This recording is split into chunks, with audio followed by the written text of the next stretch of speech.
नमो वाह मित्रों। बहुधा लोग केवल सफलता की बातें करते हैं। आज मैं अपनी एक विफलता की बात बताऊंगा। एक प्रयास जो मेरा सफल न हो सका, और इसका मुझे दुख नहीं है, थोड़ी निराशा अवश्य है, पर प्रयास किया इसका गर्व भी है। तो यह कौन सा प्रयास था जो सफल न हो पाया? आपको ज्ञात होगा, बॉलीवुड में जो गीत बनते हैं इनमें फ़ारसी अरबी के शब्दों की तो भरमार रहती है। यहाँ तक एक गीत है जो लता दीदी ने अपने स्वर में गाया है, जिहाल मिस्की, ऐसा कुछ है, मकुन बरंजिश बहार हिजरा बेचारा दिल है। फ़ारसी तो मैं नहीं जानता, तो हो सकता है मेरे उच्चारण में त्रुटि हो, पर इस गीत की पंक्ति कौन उर्दू भाषी भी समझ सकता है, ये मैं पूछना चाहता हूँ। जिहाल मिस्की मकुन बरमजिश बहार हिजरा, अथवा हिजरा, जो भी है उच्चारण इसका, हिंदी भाषी तो समझ ही नहीं सकते। पर ऐसे ऐसे गीत भी बन चुके हैं। पर बॉलीवुड में क्या संस्कृत गीत बने हैं? जिस देश की अधिकतर भाषाएं संस्कृत से घनिष्ठ संबंध रखती हैं, उत्तर की हों, दक्षिण की हों, पूर्व की हों, पश्चिम की हों, उस देश के चलचित्र, सबसे बड़े चलचित्र उद्योग में संस्कृत का गीत क्यों नहीं बना, क्यों नहीं बनते? हाँ, आनंद मठ जैसे चलचित्र हैं जिसमें वंदे मातरम गीत है, पर वंदे मातरम गीत तो बहुत प्रसिद्ध है। कोई नया गीत, और ऐसा नहीं जो समझने में दुष्कर हो पर समझने में सुगम हो, ऐसे गीत भी संस्कृत में लिखे जा सकते हैं। तो यह प्रश्न मेरे मन में बहुत दिनों से था। यह बात है 2 बरस पूर्व की, 2 वर्ष पहले, 2021, कोरोना का काल था, मार्च मास की बात है। तब बॉलीवुड के एक प्रसिद्ध निर्माता, जो धारावाहिक भी बना चुके हैं और चलचित्र भी बना चुके हैं, मैं नाम नहीं लूँगा, नाम लेना ठीक नहीं रहेगा, इन्होंने मुझसे संपर्क किया और मुझसे इन्होंने प्रश्न किया, क्या आप एक चलचित्र के लिए संस्कृत गीत कोई लिख सकते हैं? मैंने इनसे पूछा चलचित्र का विषय क्या है और स्थिति क्या है। जब इन्होंने मुझे गीत कहाँ प्रस्तुत करना है यह बताया, तो मुझे लगा यह अनुकूल परिस्थिति है। और जब गीत का उन्होंने विषय बताया, तो वह विषय भी मुझे इष्ट लगा, प्रिय लगा। मैंने थोड़ा विचार करके सहर्ष 5 अनुष्टुप श्लोकों की रचना कर दी। 5 अनुष्टुप श्लोकों का एक गीत। अनुष्टुप छंद संस्कृत में सबसे अधिक प्रयुक्त होता है काव्य में, तो मैंने सोचा यह उपयुक्त भी रहेगा।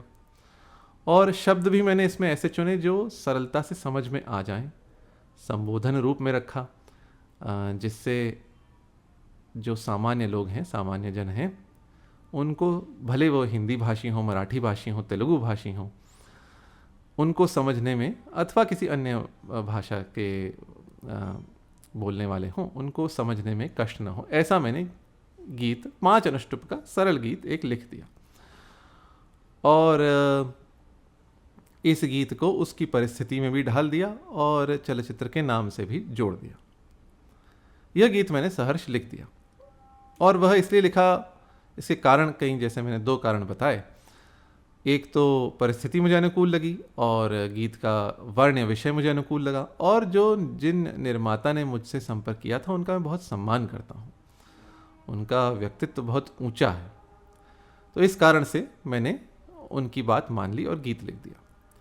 फिर इन्होंने मुझे चलचित्र के निर्माता से मेरा परिचय कराया और गीत उनके साथ साझा किया और कहा कि इसको हम चलचित्र में लाएंगे। मुझे बड़ी प्रसन्नता हुई कि बॉलीवुड में संस्कृत का गीत तो आएगा।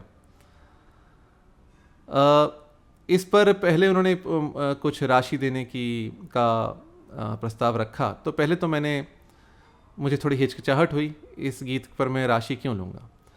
पर जब उन्होंने अनुरोध किया तो मैंने कहा ठीक है, आपको जो अच्छा लगे, आपको जो उचित लगे आप दे दीजिए। तो जो निर्माण गृह है उसने थोड़ी राशि, अब वो राशि मैं नहीं बताऊंगा,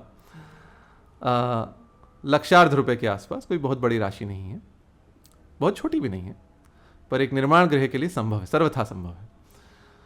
तो लक्षार्ध रुपए के आसपास उन्होंने मुझे राशि दे दी और मुझसे सर्वाधिकार भी ले लिया। एक अनुबंध लिखा गया। सर्वाधिकार में कुछ अधिकार मेरे पास हैं, जैसे यदि पुस्तक के रूप में आए तो वह मैं कर सकता हूँ। यदि मुझे किसी मंच पर इस गीत को प्रस्तुत करना हो तो मुझे निर्माण गृह की अनुमति लेनी पड़ेगी लिखित में पहले से। परंतु यदि मुझे पुस्तक के रूप में गीत को रखना हो तो मैं बिना अनुमति के उसको कर सकता हूँ। ऐसा उस अनुबंध में जो एग्रीमेंट था उसमें सब था। मैंने सोचा यह एक बॉलीवुड में संस्कृत का गीत आ रहा है तो चलिए अनुबंध को मान लेते हैं। तो मैंने उसको भी मान लिया, चलिए एक बड़े कार्य के लिए हम छोटे मोटे समझौते कर लेते हैं। तो यह बात हो गई 2021 मार्च की ये बात है। चलचित्र तब उसकी घोषणा हो चुकी थी, थोड़ा बहुत हो सकता है निर्माण कार्य भी प्रारंभ हो चुका हो। अब मुझे ज्ञात नहीं कितना निर्माण कार्य पहले हुआ, कितना इसके पीछे हुआ, पर एक लंबा समय हुआ। मैं जिन निर्माता ने मुझसे अनुरोध किया था उनसे मैं बीच बीच में पूछता रहा क्या करना है, और मैंने उनसे यह भी कहा, मैंने उन निर्माण गृह से और निर्माता से, चलचित्र के निर्माता से भी और जिन निर्माता ने मुझसे गीत लिखने का अनुरोध किया था उन दोनों से कहा, इन सब से कहा, इस गीत में आप कोई परिवर्तन न करें क्योंकि यह संस्कृत व्याकरण की दृष्टि से शुद्ध लिखा गया है, तो कोई आप परिवर्तन कर देंगे एक अक्षर का भी तो अशुद्ध हो जाएगा। तो यदि आपको कुछ परिवर्तन करना तो आप मुझे कहें, मैं अपनी ओर से आपकी बात सुनते हुए कर दूंगा, और जब भी आप यह गीत आप कहीं लिखें तो मेरा नाम दे दीजिए कि इस गीत के लेखक नित्यानंद मिश्र हैं, ऐसा करके। तो उन्होंने वह बात भी मान ली थी और वह अनुबंध में भी था। मार्च में झट से ये सब कार्य हो गए, तो मुझे राशि जब इन्होंने दे भी दी तो मुझे लगा अब तो गीत आना चाहिए चलचित्र में, क्योंकि राशि कोई निर्माण गृह इतना दे देता है तो उसका काम तो लेंगे। पर हो सकता है इसके पश्चात इन लोगों की कुछ बातें हुई हों, कुछ पुनर्विचार हुआ हो कि संस्कृत के गीत बॉलीवुड में कैसा लगेगा, अथवा इस चलचित्र में कैसा लगेगा, अथवा यह गीत कैसा लगेगा, जो भी था। मैंने निर्माता जी से, निर्माता महोदय जिन्होंने मुझसे लिखने का अनुरोध किया था, उनसे एक और अनुरोध मैंने यह किया था, यदि आप इस गीत का ध्वन्यांकन करें और जब भी करें तो मुझे अवश्य बुलाएं, तो मैं इसके उच्चारण पर भी ध्यान दूंगा जिससे इसका उच्चारण भी शुद्ध हो। दक्षिण भारत के कई चलचित्र हैं, उनमें संस्कृत गीत मैंने सुने हैं, जैसे अभी रॉकेटरी चलचित्र आया था एक, तो उसमें वेंकटेश्वर सुप्रभातम का गीत था, और बाहुबली में भी आप जानते हैं संस्कृत गीत था, और मुझे लगता है कहीं और अन्य चलचित्रों में भी आए हैं। तो बड़ी हर्ष की बात थी कि चलिए बॉलीवुड में भी संस्कृत गीत एक आएगा। समय बीतता गया, मैं पूछता गया उनसे कुछ कुछ मासों के अंतर में क्या हुआ, इसका ध्वन्यांकन कब होगा। वे कहते रहे होगा होगा होगा। समय बीतता गया, 2021 वर्ष समाप्त हुआ, फिर 2022 ईस्वी भी समाप्त हो गया, और इस बीच चलचित्र आ भी गया और उसमें गीत नहीं था। तो एक थोड़ी निराशा मुझे हुई, गीत नहीं आया। लिख दिया था मैंने और अच्छे भाव से लिखा था, और ऐसा लिखा था जिससे सामान्य लोगों को समझ में आ जाए, और मुझे बड़ा उत्साह था मुझे अंततः बॉलीवुड कोई संस्कृत का गीत लाएगा, तो कोई संस्कृतनिष्ठ हिंदी का ही गीत लाने में इनको बड़ी समस्या होती है। संस्कृतनिष्ठ हिंदी बोलने वाले पात्र उपहास के पात्र दिखाए जाते हैं सामान्यतः बॉलीवुड के चलचित्रों में। तो मुझे इस बात का हर्ष था कोई गीत तो आएगा, पर वो धीरे धीरे जब जैसे समय बीता मुझे लगा अब कठिन लग रहा है गीत आएगा, जो भी कारण है। तो कुछ कारण रहे होंगे निर्माण गृह के, कुछ कारण हो सकता है अभिनेता ने इस पर आपत्ति की, हो सकता है अभिनेत्री ने आपत्ति की, हो सकता है निर्माण गृह को यह भाया ना हो। फिर भी जो निर्माता महोदय थे जिन्होंने मुझसे अनुरोध किया था, वे कहते रहे कि हम इसका प्रयास कर रहे हैं, निर्देशक से अभी बात कर रहे हैं। तो मुझे यह भी विश्वास है उन्होंने पूरा प्रयास किया होगा। उनका चंद्रमा के प्रकाश के समान उनका व्यक्तित्व है, तो उनकी बात मैं मान लेता हूँ। उन्होंने भरसक प्रयास किया होगा अपनी ओर से, पर फिर भी गीत नहीं आ पाया।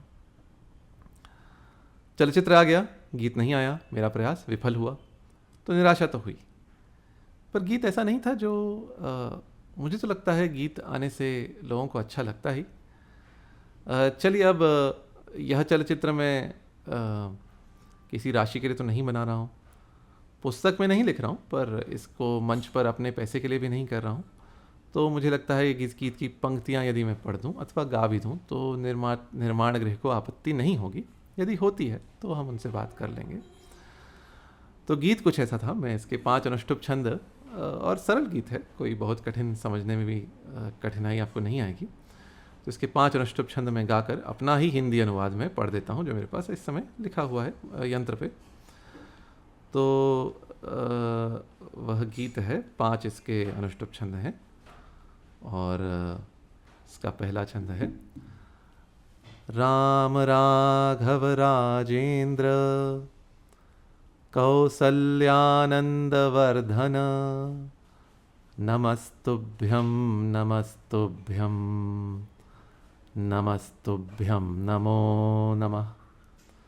तो इसका क्या अर्थ है? हे राम, हे रघु के वंशज, हे कौशल्या के आनंद को बढ़ाने वाले, आपको नमन हो, आपको नमन हो, आपको नमन हो, नमन नमन। दूसरा छंद: सत्यवाक्य महोदार मर्यादा पुरुषोत्तम नमस्तुभ्यं नमस्तुभ्यं नमस्तुभ्यं नमो नमः। इसका क्या अर्थ है? हे सत्यवादी, हे परम उदार, हे मर्यादा पुरुषोत्तम, आपको नमन हो, आपको नमन हो, आपको नमन हो, नमन नमन। तीसरा छंद: जानकी नाथ विश्वेश वेद विधर्म विग्रह नमस्तुभ्यं नमस्तुभ्यं नमस्तुभ्यं नमो नमः। इसका क्या अर्थ है आप समझ ही गए होंगे। हे जानकी अथवा सीता के नाथ, हे विश्व के ईश्वर, हे वेदों के ज्ञाता, हे मूर्तिमान धर्म, आपको नमन हो, आपको नमन हो, आपको नमन हो, नमन नमन। चौथा छंद: रावणारे महावीर राम सेतु निबंधक नमस्तुभ्यं नमस्तुभ्यं नमस्तुभ्यं नमो नमः। क्या अर्थ है इसका?